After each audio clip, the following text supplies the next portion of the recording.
We have a sister who had a beautiful birthday weekend planned for her and her husband.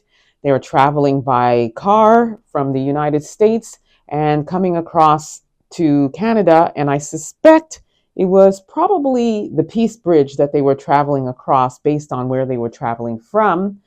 And boy, oh boy, did they really go through it at the hands of those Canadian border officers. Take a look.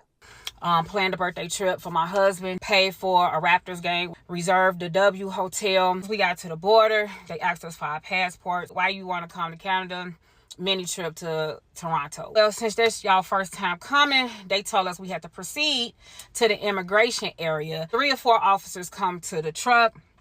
They tell us we got to get out. They got to search the unit. They checking my purse. They checking our suitcases. They checking the visors. They checking under the seats.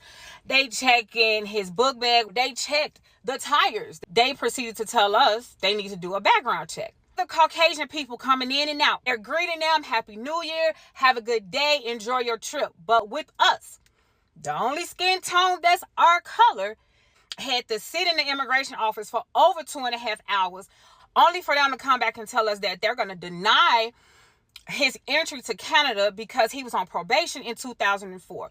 Canada is not for people of color. There are many people who cross the border all day, every day, and it's their first time. They do not have to go through what this sister and brother went through. And as the sister said, they were the only people that were Black that went through this. And as you could hear in the video, she mentions that they were saying, have a great trip and, merry or happy holidays. And that was to all them folks.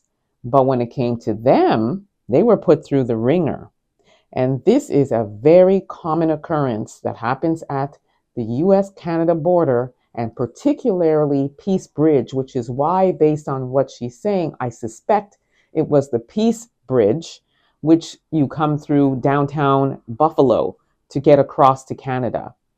And they went through it, and ultimately their whole trip is ruined because they got turned back over something that happened 20 years ago.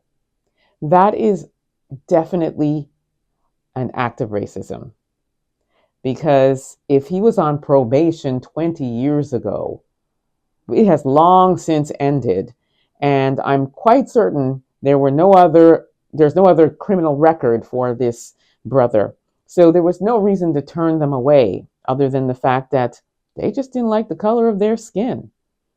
And a lot of these border officers really, really are on power trips. I myself cross the border very, very frequently. And believe you me, there's been many times where I've also been called to the principal's office, so to speak, and have been put through the ringer and sat for hours. And then finally, they let me go across. I've not been turned back. My parents, who are in their mid-80s, were detained. And this is when they were coming back across. And keep in mind, we're Canadian citizens. And they were detained for hours. And they suspected that my father, who, by the way, is an evangelist, was bringing across drugs. And so they detained my parents for hours. My mother needed to use the restroom. They denied her access to the restroom.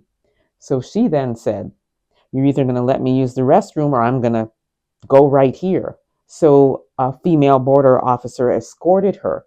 Ultimately, they were released and allowed back across. One of the other things that happens is the bridge is close to a lot of last stops in Canada. And you can sometimes miss your stop and you end up at the border. So you have to turn around, or you've got to explain why you ended up at the border and that you're not really intending to go across. And that has happened to me. It's happened to my family members. And they do the same thing. They will run your stuff through. They take you through the ringer for no reason. They know the proximity and how close and how easy it is to miss your last exit in Canada before coming across. But they put you through it. And they do it because they are racist, and they also feel like they have the power to do so. Because at the end of the day, we want to get across, we want to get to Canada, or we want to get to the United States. So we'll put up with it. What we also have to do is start reporting them. So I'm very happy that this sister has reported what has happened to her. I wish that she had also gotten the name of these people so that we can expose them, because there is no reason why they should have been denied entry into Canada. There are several other of them folks that are doing all kinds of bad things. And instead of focusing on what's really going on and what really needs attention and who you should really be putting through the ringer, they're spending time giving our folks grief. Do better, Border Patrol, border officers, Peace Bridge, Lewiston Bridge, Rainbow Bridge, Whirlpool Bridge. They all do it. But again, I suspect they came through the Peace Bridge, and those officers there are the worst. I appreciate this sister letting us know, and it is my pleasure to report it. Let me know what you all think about this. Was this an act of racism, or were they doing their job? Don't forget to like and subscribe. Also download the African Diaspora News app. You can grab it at the Apple Store or the Google Store, and you'll have access to content you won't see here on YouTube, as well as what you see on YouTube. So you have the best of both worlds. You want to get that app, download it now. You will not regret it. Also subscribe to my YouTube channel, EA Public Relations. Until next time, please be safe, everyone. Peace be.